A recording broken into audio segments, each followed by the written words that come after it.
Welcome in to the Bobby Carpenter Show. My guy, Mr. Anthony Schlegel, excited to have you in here on this Football Friday. Not really a Football Friday for Ohio State, but it will be the last Friday before they find out, I guess, who their college football playoff opponent will be, where the game will be played. We we suspect that it'll be played in Columbus, Ohio, but we are not positive or certain on that yet. Got a big show player in for you today is Caroline Fenton of Yahoo Sports going to join us as well. Talk a little bit about some of the games this weekend, kind of her thoughts on the playoff and where everything is going to go. We still got a ton of comments to run down, Schlegs, our favorite in the YouTube machine and on the old Twitterverse to see what everybody's saying and their thoughts on the world. Because we love that there's a lot of that going on and everything else. But how are we getting hit on this Friday, man? How are we feeling about everything going on? Bro, I had a great event last night at Worthington Jewelers. Bob Capacci brought me up, just like a meet and greet, have some bourbon, buy your girl some jewelry type deal.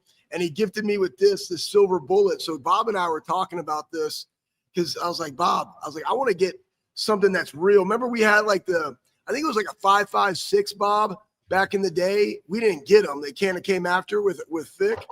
But I was like, man, this would be sweet if we could do this. And he gifted me with one. So now I got to run it up the ladder. Like, let's go to James. Let's go to Knowles. Like, this would be something that's really memorable. So, Bob, I appreciate it. And I got to answer a lot of questions, kind of like our tailgate talk. Very open, man. Like, very passionate. And it was super fun. So now I'm in. My juices are rolling. I'm ready for as many questions as we have from the listeners because it's going to be great. Well, Schlegs, I was trying to dig it out behind me in my desk. I actually have a bunch. They were doing that with Fick and giving them out like that 5.56. Actually, hold on. I got it. Here we go. I've got one that they got for me when they were putting them out from all my keychains. So there you go. Hang on that. They've got little You got chains you can hang them on your chest. They actually did do a deal this year when there was some jeweler and they give them out and they're not 5.56. I think they're 44s.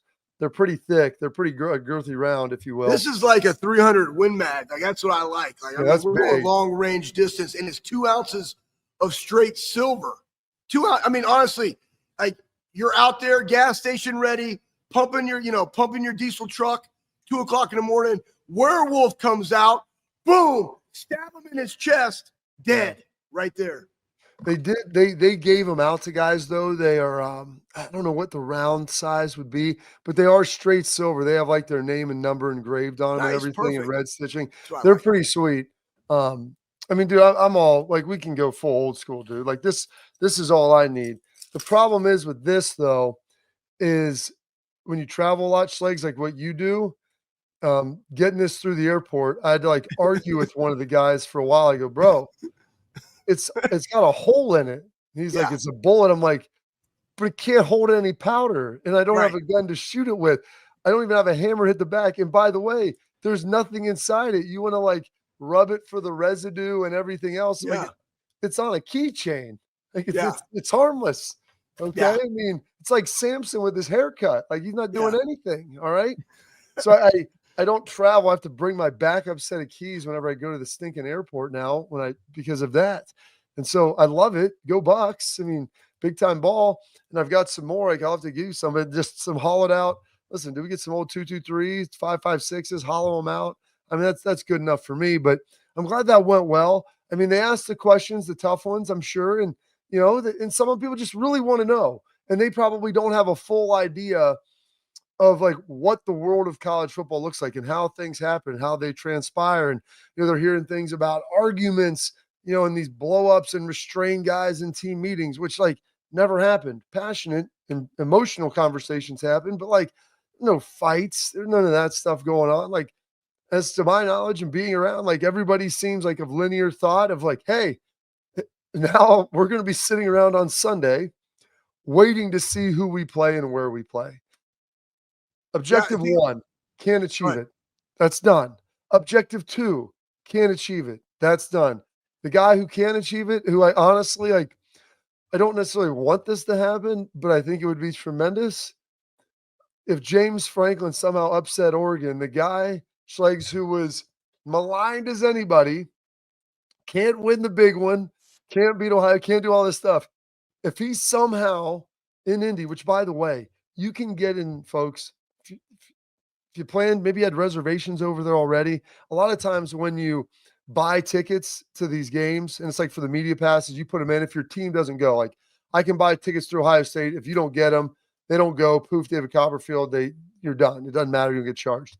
But if you buy them on like the open market and you're stuck with them, I feel bad because you're like, oh, I'll resell them to another team. A lot of people I know paid, a couple $100s for them. It's like you can get in the door to Lucas Oil at 8:00 on Saturday night for like $12 to $14. That's amazing. There it is. Poof, David Copperfield throwing it up there. Take a look at that thing. I mean, how insane is that? That's absolutely crazy. But you know what? Though? It shows the power of the brand that is Ohio State, because you have a West Coast team and you have a middle of nowhere team, and they're coming together in Indy, and they ain't traveling that much, and here's the difference now in college football world. You have way more games.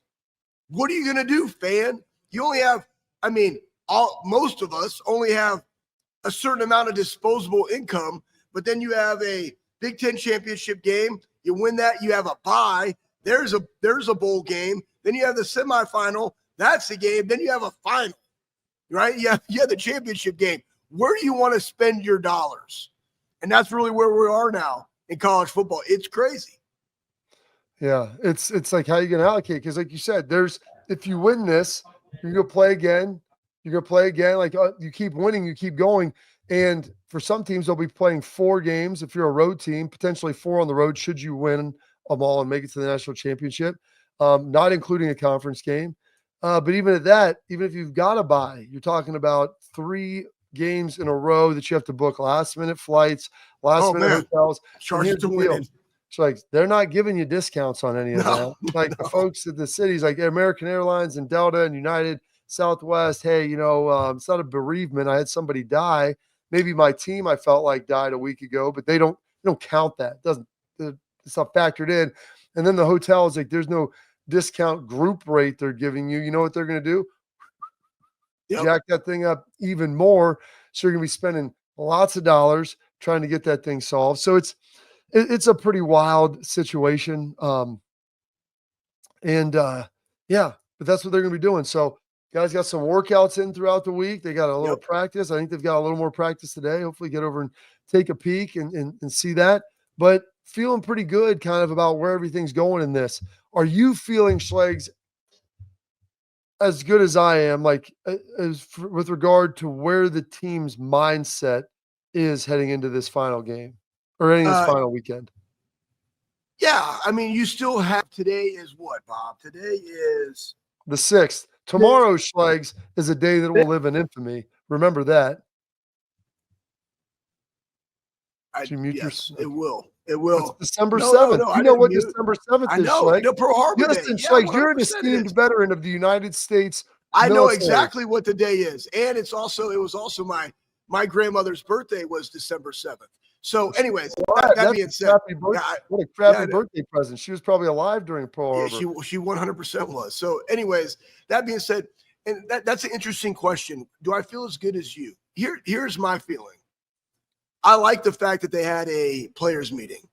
I like the fact that they're out there and they're working out. And my question would be, what's the intensity of practice? What's the mindset of the guys in the weight room? How are they going about handling their business? I think that those type of big meetings, and we talked about this yesterday, Bob, helps you turn the page, right? Old school Bob Seger style. Yes. Exactly. Yes. Turn the page. Boom. And that's the biggest thing that you got to do in this. And then you're going to go watch this game. And here's what I hope watching these games do for your guys. They played Oregon, right? They played Penn State. They've seen these other ones and what everybody else is talking about. Guys understand ball. So they're going to be looking at this and like, dude, what transpired? What happened? We got this. Boom, chip on your shoulder. Let's get to work for the next 2 weeks because we got a home game in Ohio Stadium and everything is before us. As AJ alluded to, a team that goes in to the NFL playoffs as a wild card and wins a Super Bowl. It doesn't matter. Once you're in the college football playoff, there's 12 teams that can win it. Go be that team. And they're still like one of the betting favorites to go do it. So my biggest thing was I feel good that they had hard conversations because in 2024, nobody likes those. Mm-hmm. But now you're able, because of the veteran leadership, in more importantly, the guys, not necessarily the coaches, but the guys, they're going to turn the page and they're going to get to work. Now, coaches, coach with urgency, right? Coach with we talked about being fanatical, single-minded focus, right? On the mission at hand, and whoever that is, that's what we got to have. Absolutely. All right. Well, we got Caroline Fenton on deck, Yes. ready to go. Bring a little national perspective. I want her to give her unfettered, unbiased opinion about the Ohio State-Michigan game. I know it's a week out now.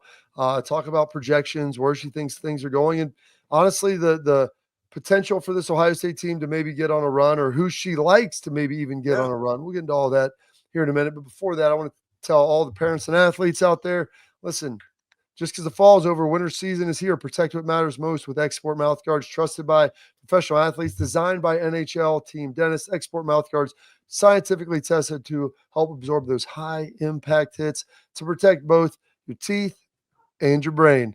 Export mouthguards feature 3 layers of advanced protection, including patented use of carbon fiber. They 3D print that bad boy right to your grill. For more protection, better performance, maximum comfort, clear communication, focus on your game, not on your gear. Don't take chances with your safety. Go to exportguards.com/Bobby. That'll help you save 15% on your order.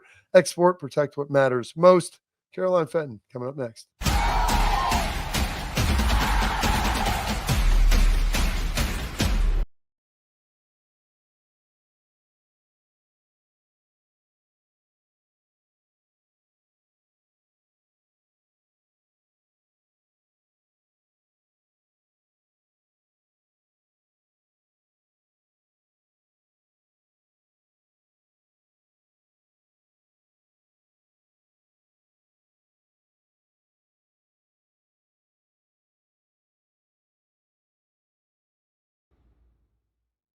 I'm Garage Beer, and this is Bobby Carpenter.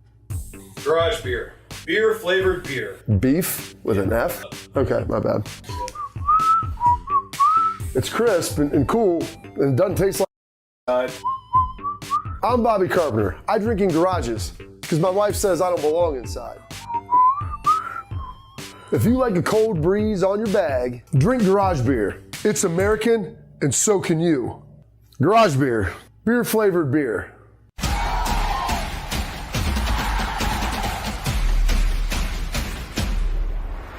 Welcome back into the program here, and a reoccurring guest now. Pleased to welcome in XM Radio. You can see her on some Yahoo Sports with my man Jason Fitz. Caroline Fenton rejoining the program. Caroline, how are we doing going into this this final weekend, regular season? This the conference championship weekend of college football. I'm pumped. I'm psyched. Like, we've got 5. Look at the Power 4 conference championships plus UNLV Boise State. And the fact that that game matters, like the fact that that is a win in the college football playoff game, I think is so fun. And I think it's great for college football. The fact that the ACC championship game has potential for major chaos, that's a win in the college football playoff kind of game. The fact that you get the battle of the heavyweights in the SEC, the fact that you get Oregon and Penn State in the Big Ten title game, kind of like an institution in the Big Ten against the newcomers, against the hottest new girl at the party in Oregon. It's 5 great games, and I'm pumped for it. The stakes have never been higher in conference championship weekend, it feels like. So, Caroline, we've been talking about the Ohio State-Michigan game for like the last week. Oof. And Bob and I feel really good, right? Bob and I feel really good about where the team is, right? Because you got to bury that thing, right? You got to turn the page, Bob Seger style. Give us the national landscape, the game, Ohio State, Michigan, thoughts on where they go from here and just of the game. Yeah, I think that my first reaction after that game was, how do you let that happen? And I said this before the game, that Ryan Day and Ohio State have zero business, absolutely zero business losing this football game. You get Michigan at home. This is the worst Michigan team over the last 4 years. This is an Ohio State team that has NFL talent from the top to the bottom. This is a Michigan team that's played 4 different players at quarterback, that really has zero identity offensively. And I know that weird things happen in rivalry week and rivalry games, and it happens every single season. It happens every week this season in college football. But there was zero excuse for Ohio State to lose that football game. And I stand pat with that there was no excuse for Ohio State to lose that football game. And now that is kind of the brand on Ryan Day. Now that's kind of the red A that he's wearing is can win every other game, just can't beat Michigan, even when it's the worst Michigan team of the last 4 years. So look, it was a bad loss. Ohio State still has everything that they want to accomplish ahead of them. They're still going to be hosting a playoff game. They are still firmly and comfortably in the college football playoff. It's just hard, I would think, as an Ohio State fan, to not think about what could have been. What if we just beat Michigan and got back into the Big Ten title game? It's really hard to beat the same team twice. If Ohio State beats Oregon, they get a bye in the first round, and then that path to a national championship, which is obviously the expectation for Ohio State fans, feels so much more tangible. It's still ahead of them, but just the path is more difficult. Yeah, it's still out there in the path, like you said, more difficult having to play the extra game. Did anything change with you perception-wise, Caroline, from watching that game? Obviously, it's a loss. Ohio State's offensive line did not play well against Michigan's front, and they're very good inside. But outside of of that, even including that, was there anything that you think you found out more negatively about this Ohio State team that would prohibit them from potentially getting on a run? The offensive line obviously is banged up. You lose your center, you lose your left tackle. That showed against Michigan. I think the run game is going to be how Ohio State wins football games. The run game, I believe, is going to be what carries Ohio State to a national championship. And if you struggle to run the football, then your offensive identity looks much, much different at the worst possible time. I mean, the fact that you have Quinshon Judkins and Travion Henderson and you're only able to muster up 77 rushing yards, I think is a red flag to me. Albeit, Michigan has a solid defense, but you're going to be facing a whole lot of solid and even better defenses in the college football playoffs. So trying to figure out how you can, keep Will Howard upright, protect Will Howard, allow him to go through his progressions, and also create holes in the run game. Like that is absolutely paramount this week for Ohio State to figure that out on the offensive line. I think the other kind of jarring thing to me, or maybe thing that I question Ohio State a little bit, was late in that game. Obviously, the turnovers were an issue. Obviously, turnovers in the worst possible situations deep into Michigan territory don't help. But at the end of the game, when Michigan kicks the field goal, at that point, Ohio State already missed a field goal. That obviously feels incredibly consequential today. But at the end of that game, Michigan scores a field goal.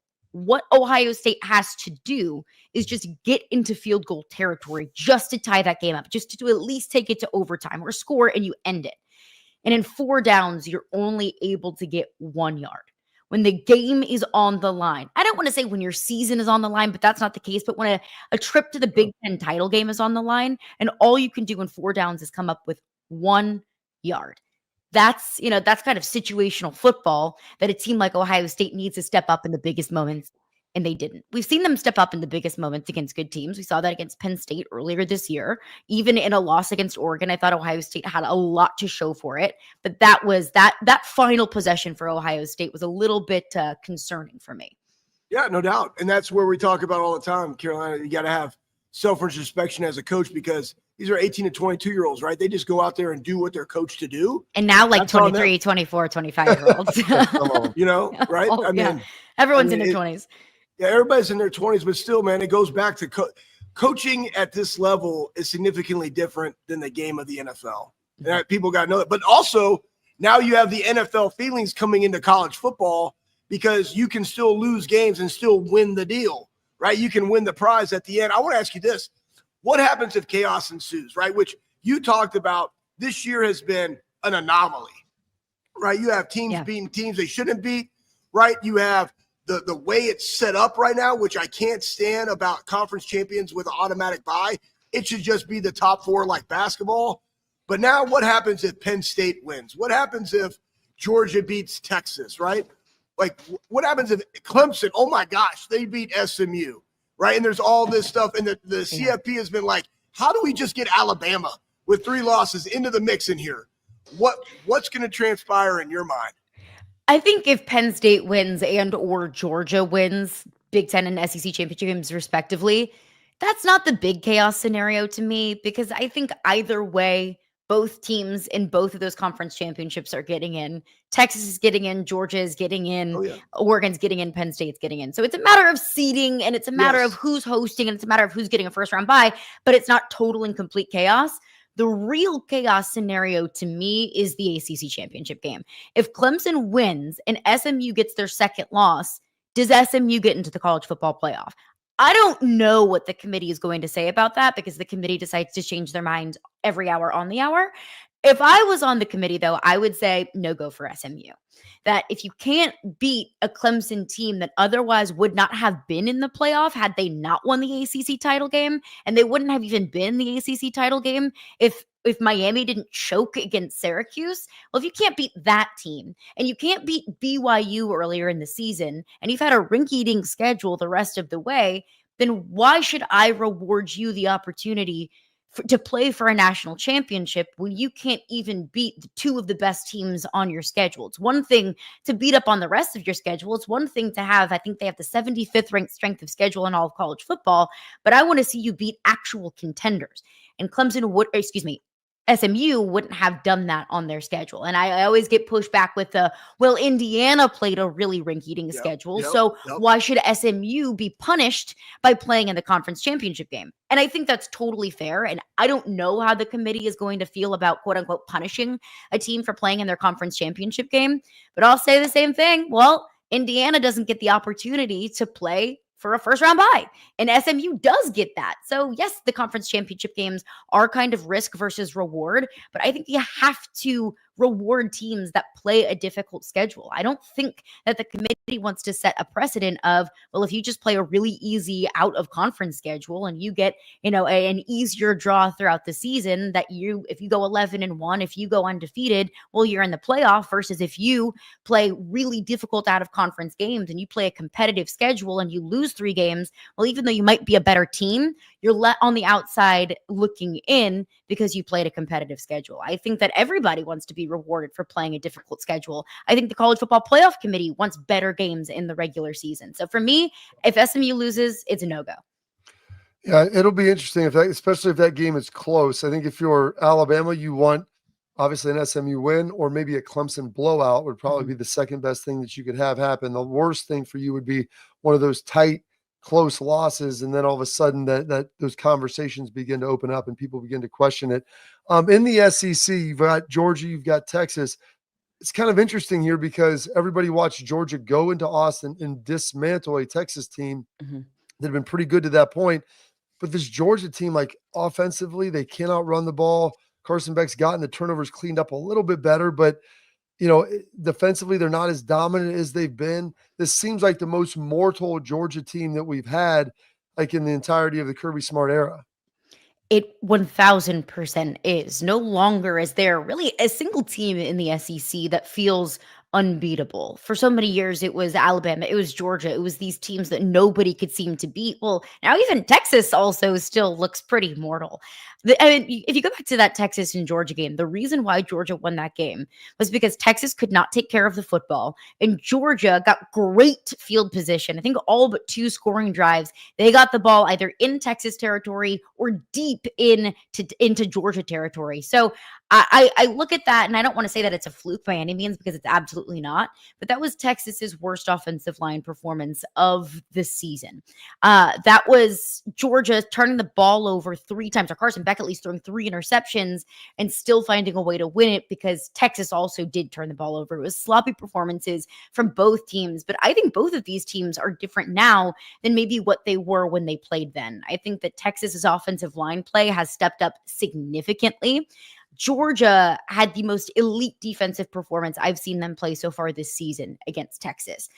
And we know that Georgia's defense can play like that. We know the level of physicality that Georgia's defense can play. We saw it against Tennessee. We saw it against Texas. But they also just gave up 500 yards to Georgia Tech.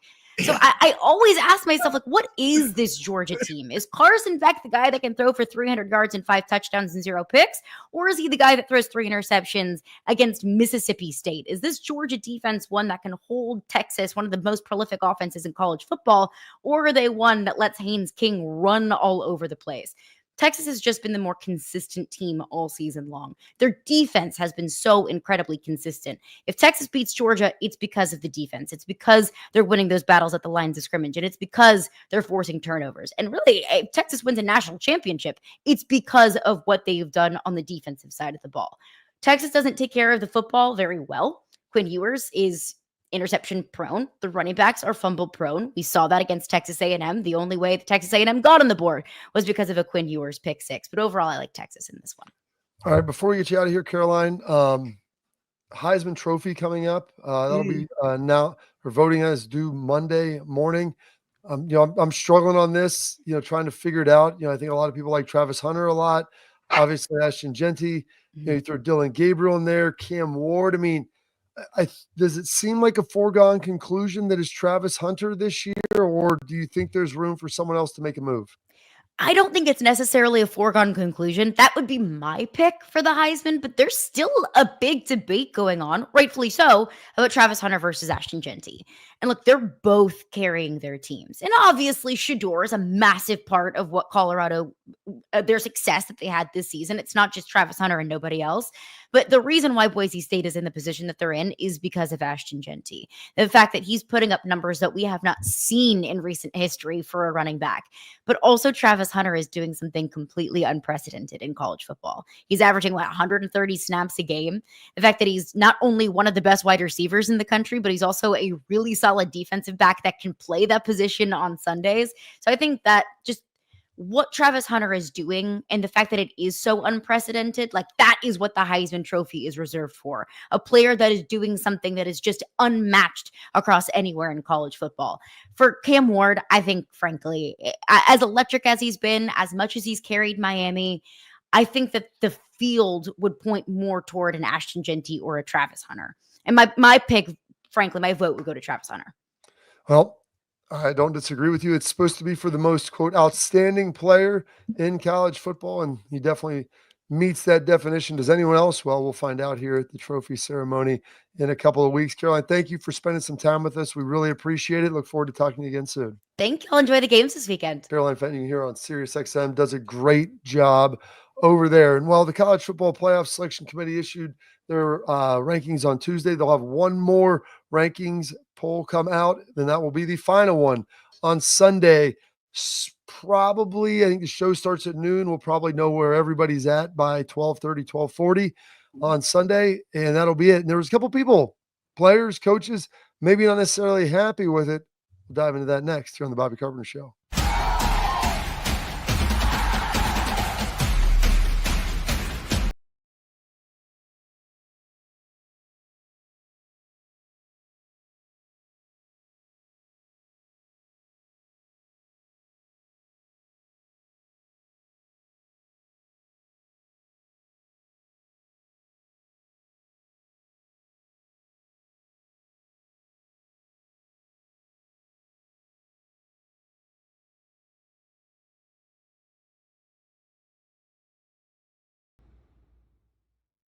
I'm Garage Beer, and this is Bobby Carpenter. Garage beer. Beer flavored beer. Beef with an F? Okay, my bad. It's crisp and cool, and it doesn't taste like... I'm Bobby Carpenter. I drink in garages, because my wife says I don't belong inside. If you like a cold breeze on your bag, drink Garage Beer. It's American, and so can you. Garage Beer. Beer flavored beer.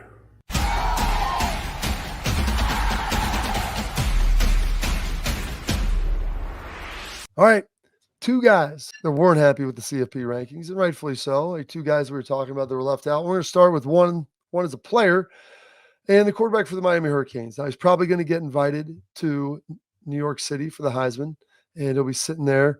And I don't think he ultimately wins it, but he'll get there. But Cam Ward, the quarterback of the Miami Hurricanes, came out blasting the College Football Playoff Committee. We can toss that up, Pat. And it's pretty interesting. This was courtesy of On3 Sports. He said, at the end of the day, them boys who in that committee, I really doubt they watched the tape or not. We're not playing better defenses, in my opinion, than the SEC. So everybody's got an opinion out there, Schlegs. They can talk about it. They can say whatever they want. But I would have to disagree with him on this. They've played some good teams, but at large, their schedule has not been very good. And the defenses and even the environments you play in, a lot of times it hasn't been full venues. There's not the difficulty of trying to go on silent counts and everything else. So it's a much different paradigm than I think he realizes that he's experienced. Well, guys, let's just go through this Doomajink with Miami, right? Like, let's just be real. You beat Florida handily first game out the year. Then you played Florida A&M, Ball State, South Florida, Vautech, California, Louisville. And again, remember, those games right there in the middle of that Vautech, California, Louisville, right, bucket of games, really, really close. Okay? Bumpy. Florida State, Duke, Georgia Tech, loss. Wake Forest, lost to Syracuse. Guys, I'm just telling you right now, and I understand and I appreciate it, but none of those teams have defenses that just like wow you, right? And the fact that some of those were super close. And again, I'm all about, like, this kind of goes back to FSU last year. Like, a win is a win, but you got 2 losses. And your 2 losses are to unranked teams in Georgia Tech and Syracuse, though I think really Georgia Tech is a really good football team. Look at what they did to Georgia in that. Honestly, you had opportunities of winning that football game, but it is not the same. And that's what we're seeing with the Big 12. It is just not the same. The consistency and the level of play top to bottom from the Big 10 and the SEC is not the same in the ACC and the Big 12, and that's why the committee is putting out these rankings the way they are. All right, and then Lane Kiffin, head coach at Ole Miss, came out. We can toss that up there, Pat. Having some similar criticisms and critiques. You guys actually meet for days and come up with these rankings at College Football Playoff. Do you actually watch the quality of players, teams, and road environments? We played in one of yours this year, Z's sleeping emoji, or just try to make the ACC feel relevant. By the way, one of your teams paid us not to play again next year. Same 12 spot. You guys had Clemson ranked last week. How did it go against the SEC? Rewatch Georgia, Clemson closely if you want a reminder of the 2 conferences. Hashtag spot the ball anywhere. ACC football, remember, take a knee. And it's interesting he said all that because ultimately he didn't get in, but Alabama got it. As of now, I think SMU could still potentially bump them out with a close loss to Clemson, but he's right on some things, but also like watching Ole Miss, Bama, and South Carolina, like they all have some ugly losses too and some bad ones. So it's not like by looking at them, everything looks like it's all pretty and pink and everything's all pristine. They've got their warts as well, Schlegs. Yeah, the hardest thing with that is the waiting. That's what Tom Petty said. I know, but like Alabama, right? Like your 2 big wins of the year are against South Carolina and Georgia. Georgia, good, playing the SEC championship game. South Carolina has 3 losses, right? Your losses of Alabama, right, are Vandy, Tennessee, and Oklahoma, 24-3, really recent. Like that's a blowout on the road to OU, right? South Carolina, your losses are to LSU, Ole Miss, and Alabama. They've now won 6 straight in a row. Like those dudes are hot. But look at their win. They got Clemson. They beat Texas A&M. Like Missouri. And that's kind of, what we're getting into? It's so hard with now the portal. And what is a team going to look like at the beginning of the year versus the perception of the brand? Because we're seeing that it does matter. Missouri was ranked. That ranking was coming off the Ohio State Cotton Bowl when we were terrible. Like we looked awful in that game. They were top 10 at the beginning of the year. They were not a top 10 team at all. And that's that's the thing. Like all those little, data points. Oh, well, they were ranked and we beat a ranked team. But like, what is the totality of what that team is at the end of the year and the quality of those wins week in and week out? That's why it's just so difficult to say who's going to be in. And we've done this to ourselves by saying we're going to have 12. Because guess what? They're going to be like, you know what? You need 16 now. That's what's going to happen. We're going to need 16, because we can't get to the 12 because we couldn't get to the 4. That's all right. Let's keep on growing, Schlegs. You always say, rather be a grower than a shower, Schlegs. You've said it every time, and that's what the CFP is embracing. Urban made some news. Will he come back to coach Ohio State? Is he the savior, the prince that was promised that everybody seems to be clamoring for? I don't think so. And maybe we'll get his thoughts here coming up next on the Bobby Carpenter Show.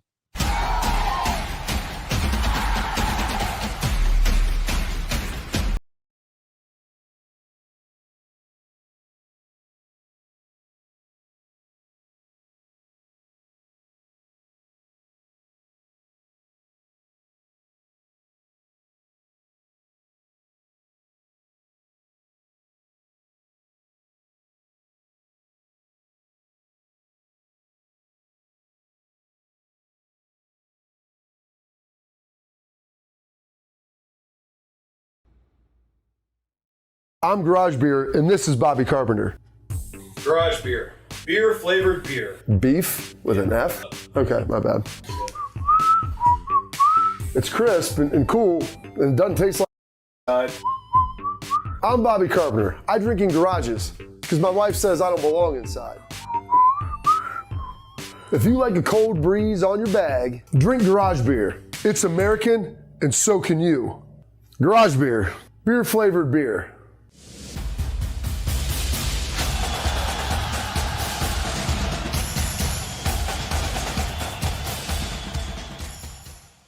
Schlegs and Urban Meyer, people have talked about it. We've seen it in the chat. We've seen everybody preaching about it. We're going to do this quick because I've got about 3 or 4 more comments we want to get to. Urban Meyer's statement. It has come to my attention that there are reports speculating my return to the sidelines of Columbus. While I thoroughly enjoyed my 7 seasons as the head coach at The Ohio State University, I have no interest in coaching again. I will always be a Buckeye, and I have full confidence in Ryan Day, his staff, and every player that puts on scarlet and gray. Now, Jay Crawford was reporting this out of Cleveland. Jay's covered Ohio State back in the 90s when he was at WBNS. He was worked at ESPN. I know Jay. I consider him a friend. I think if he probably heard this from somewhere, I don't know how reliable that person is or how connected, but it probably connected enough for him to have some validity to it.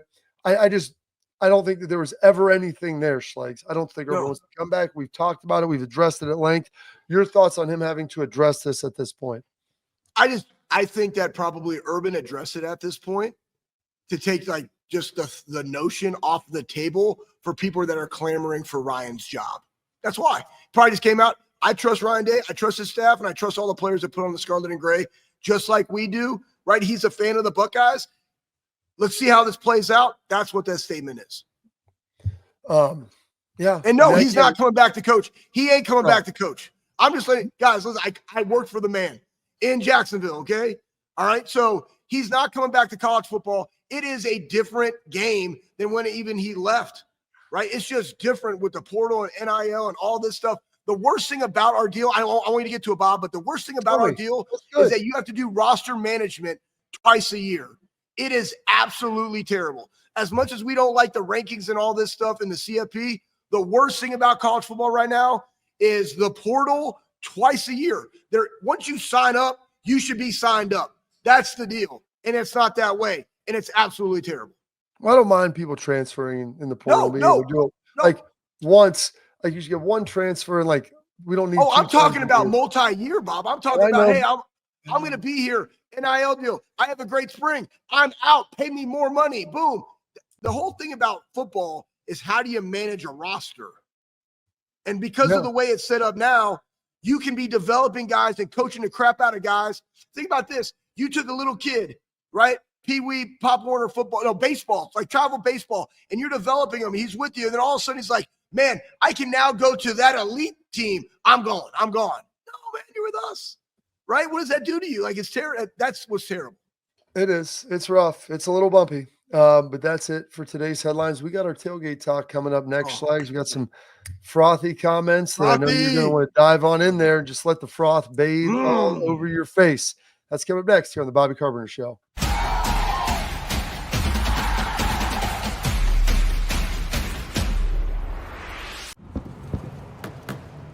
Get the most out of work, life, and all your outdoor adventures with top-selling upgrades for your truck. Guaranteed fit, free shipping, easy install, expert support, and thousands of dealers just a click away. Bring your truck to life. Real Truck. Upgrade today and save between $50 and $400 on select Real Truck products. Visit realtruck.com/specials.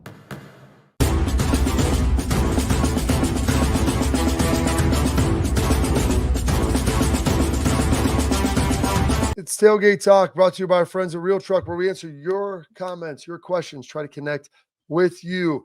And it's Cyber Week. Now you got the weekend, folks. It's Friday from now through Sunday, December 7th. It is Cyber Week at Real Truck. They're offering savings up to 50% off select steps, running boards, trucks, bed covers, accessories, now, like I said, through Sunday the 8th. Visit realtruck.com/specials to learn more about the incredible gift-giving deals to bring your truck and your family and friends' truck, Jeep, Bronco, whatever it is, bring it to life. Don't forget the promo code Bobby to receive the free Real Truck hat. All you got to do at checkout is if you spend $100, throw Bobby in the promo code, bam, that Real Truck hat. Schlegs, which I don't think you ever came and got. Did you come and get it? You're muted again. Here's what I did it on purpose because I was just listening. I was listening to you, Bob. You're doing such a great job. No, I have not come and got it. Yeah, it's still sitting on my porch. I have it for you. I said it out last night. She told me to come and get it. Poof, David Copperfield. It never disappeared. Visit realtruck.com/specials to make sure you save up to 50% off between now, Sunday, the 8th. And don't forget about the hat. Schlegs forgot about his. Okay, here we go. Some comments on the shows. Listen, you told me set it outside. I'll come get it. Those were your words. I know. Louder for the folks in the back. I know. Bob, you're amazing. You're a good look. You're so much more good looking than I am. No, I get it. I don't even need that. I just was leaving for my son. You were right. You were right. You were right, Bob. You were right. Okay.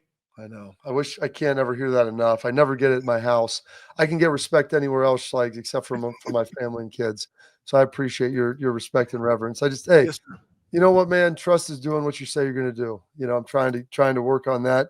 I'm good in some areas, not good in others.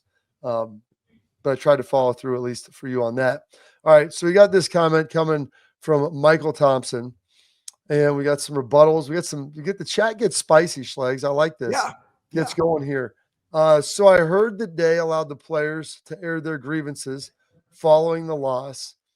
But Day held his ground, and he and Chip developed a great game plan. And he doesn't find fault in using their strengths and prefers smashing it into the line. I don't have confidence in him from this point on. Now, Bo M rebutted quickly. At least he let them express what they saw.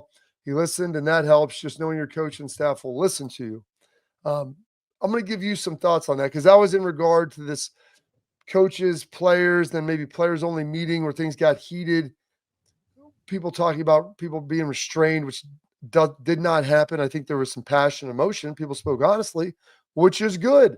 And I don't think that Ryan Day vehemently dug a line in the sand either on his stuff because you heard him say some things that they needed to address some stuff with their game plan and what they tried and how they operated a little bit on Tuesday. So he had kind of walked back some of their decisions, which a coach can do if they think that they made mistakes. But go ahead. Your thoughts on that. My thought is this.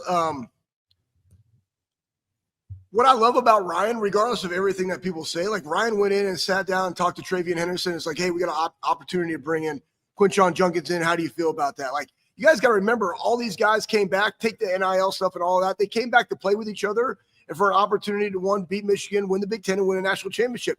That's why they're here. The national championship is still in front of them. Don't you think that they want to go do that? Awesome. I think it also bodes well the fact hey, I want to hear your thoughts. Throw it out on the table. Let's go. Because coaches need to be challenged too, whether it's coach on coach being challenged or player on coach being challenged. You see that all the time in the league. It is okay to ask why.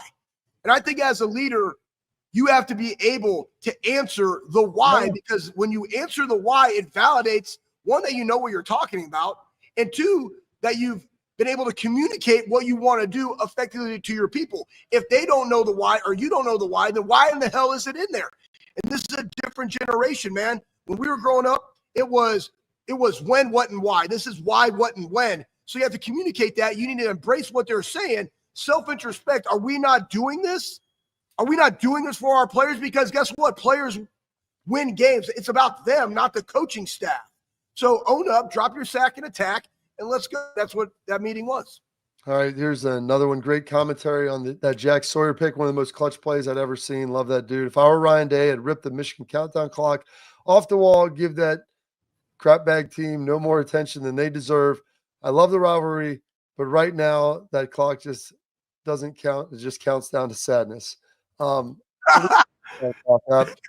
like that, though. You know what, though? Hey, guess what? What was that guy's name? That was Robert. Hey, Robert, you know what? Good freaking idea. Sledgehammer that son of a bitch, right? Yeah. I don't care, whatever, because it doesn't matter right now. What matters right now is going beating Tennessee or whoever that first round is to go win a CFP. That's the mindset. F those guys right now. It's about us. It's about the team. It's about the CFP. Let's go get it done. Bump it. I like that. Great idea, bro. Yeah, bump it. Then right below it said, I'm not, this is by Brad Taylor, 1766. I'm not oblivious to Coach Day's win-loss stats. And those stats are very impressive. But the always a bridesmaid, never a bridesmaid's getting very old. Being a Buckeye is a way of life.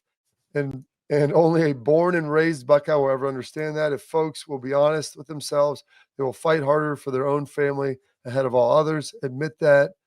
Admit it or not, that is the pure truth. However, converts are welcome to prove me wrong. Let's go.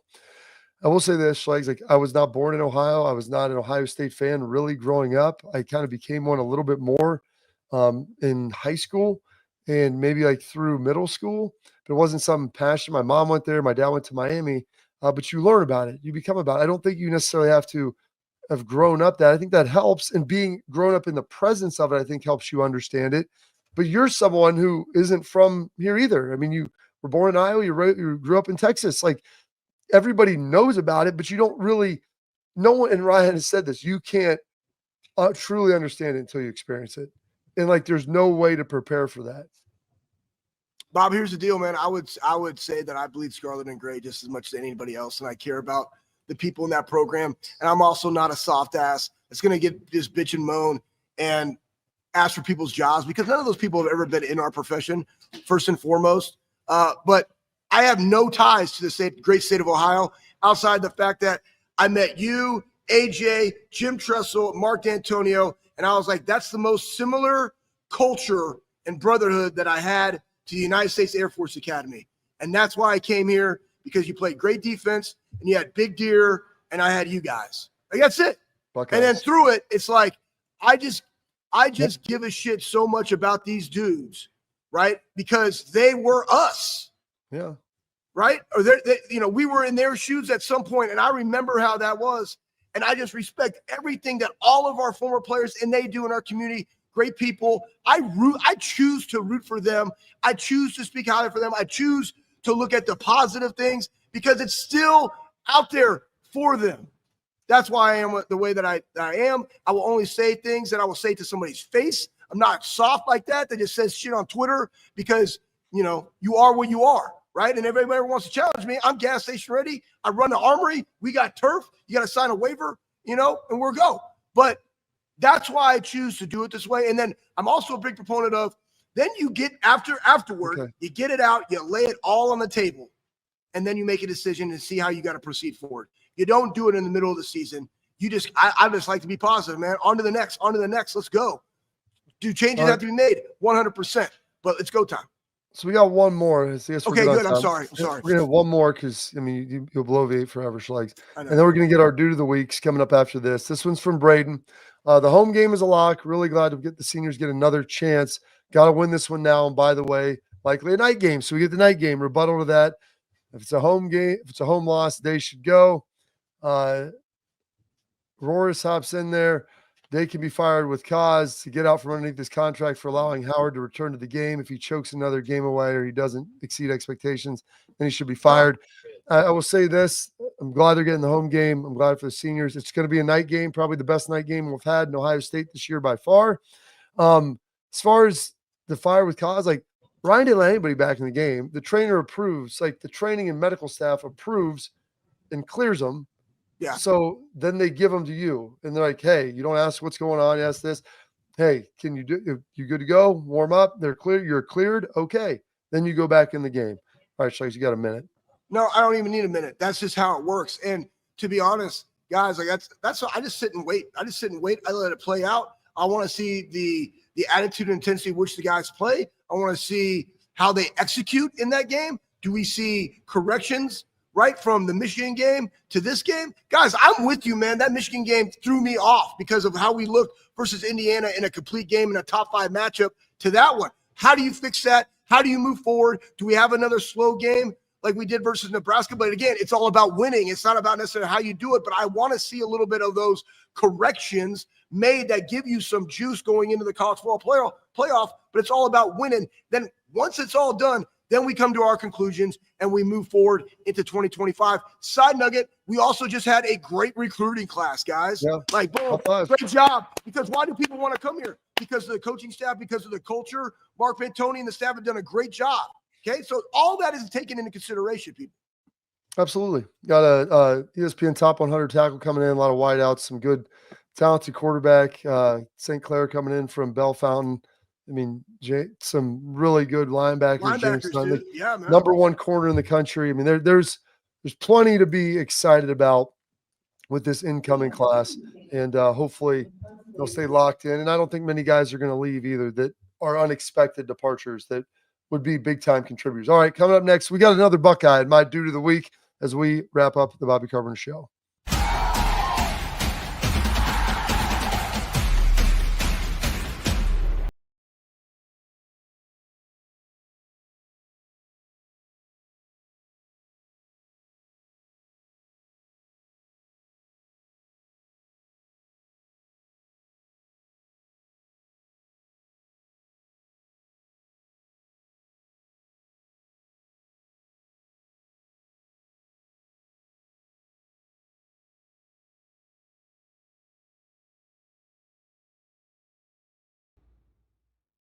I'm Garage Beer, and this is Bobby Carpenter. Garage beer. Beer flavored beer. Beef with an F? Okay, my bad. It's crisp and cool, and it doesn't taste like.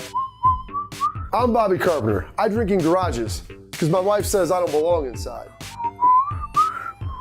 If you like a cold breeze on your bag, drink Garage Beer. It's American, and so can you. Garage Beer. Beer flavored beer.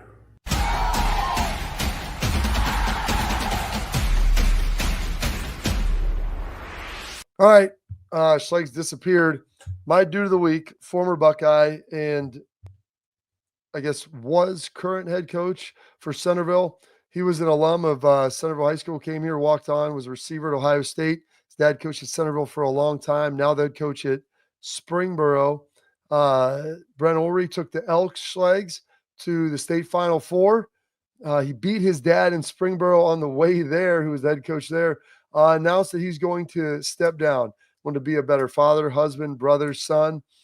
And, he's not very old. Schlegs, he's about our age, at least mine. He's, maybe a year younger than me. But took the Centerville to their first Final Four, I think, in a number of years, something his dad never did. To see him coach there. His dad coached AJ. Brent played with him there. You know what? He's probably got some younger kids. I bet he wants to spend some time with them, so I completely get it. But he's my dude of the week. Elk Pride, man. Remember that Sonny Younger banquet? We should talk about that sometime. That was epic down there. All right, mine is Zach Weber, running back, Bishop Watterson. Watterson's going back. They play Toledo Central Catholic. I've had the privilege of watching this young man just kind of transform his body, have a great season last week versus London. He had like 190-something yards rushing and 3 touchdowns, caused fumble recovery. That's my dude of the week. Really proud of that young man, and looking forward to his career moving forward. All right. Well, that's it for today's show. We'll be back 12:30 live on Monday. Let you know where the Buckeyes will be playing, who that matchup will be. We'll break it all down here on the Bobby Carpenter Show.